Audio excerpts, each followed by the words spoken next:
শেখ হাসিনা সরকার পতনের পর স্বার্থন্বেষী মহলের অপতৎপরতার বিরুদ্ধে বৈষম্য বিরোধী ছাত্র আন্দোলনের অবস্থান তুলে ধরে রংপুরে সংবাদ সম্মেলন অনুষ্ঠিত হয়।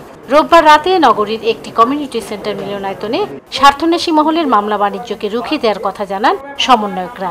ঘাতকের নির্মম আঘাতে শহীদ হওয়া বীর সেনানীদের মামলাগুলোতে পর্যন্ত প্রকৃত খুনিদের বা অপরাধীদের বাদ দিয়ে নিরপরাধ ব্যক্তিদেরকে আসামি করা হচ্ছে।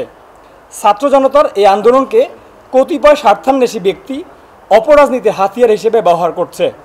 যে একটি স্বার্থান্বেষী মহল, সে হতে পারে কোনো আইনজীবী অথবা কোনো সাধারণ মানুষ, যদি আপনাদেরকে কল করে বিভিন্নভাবে মামলায় নাম দেওয়ার কথা বলে অনৈতিকভাবে অর্থ অথবা অন্য কোনো কিছু চাঁদা হিসেবে দাবি করে, তাহলে অবশ্যই আপনারা উপযুক্ত প্রমাণসহ নিকটস্থ থানায় অভিযোগ করুন এবং একই সাথে আমাদেরকে জানান। অবশ্যই আমরা এই বিষয়ে সর্বোচ্চ সচেতনতার সাথে প্রতিহত করার চেষ্টা করব।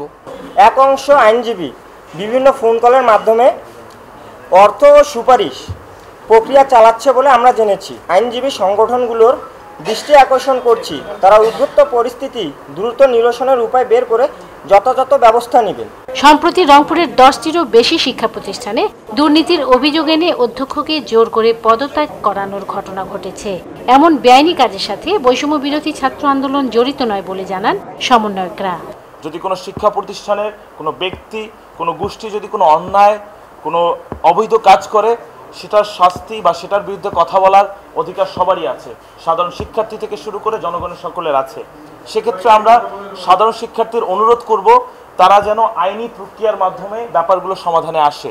বিগত সরকারের আমলের মতো নিরপরাধ রাজনীতিবিদদের শাস্তির আওতায় না এনে দেশের দুঃসময়ে হাতে হাত মিলিয়ে কাজ করার সুযোগ দেবে বৈষম্য বিরোধী ছাত্র আন্দোলন বলে জানানো হয় সংবাদ সম্মেলনে। কিন্তু আমরা চাই না যে বিগত সময়ে যারা রাজনীতি করেছে কিন্তু অন্যায়ের সাথে যুক্ত ছিল না, কিংবা নিরপরাধ মানুষ, তাদেরকে আইনের মাধ্যমে তাদেরকে যে শাস্তির আওতায় নিয়ে আসা, যেটা হচ্ছে পূর্বের আওয়ামী লীগের সময় ছিল, সেরকম আমরা চাই না।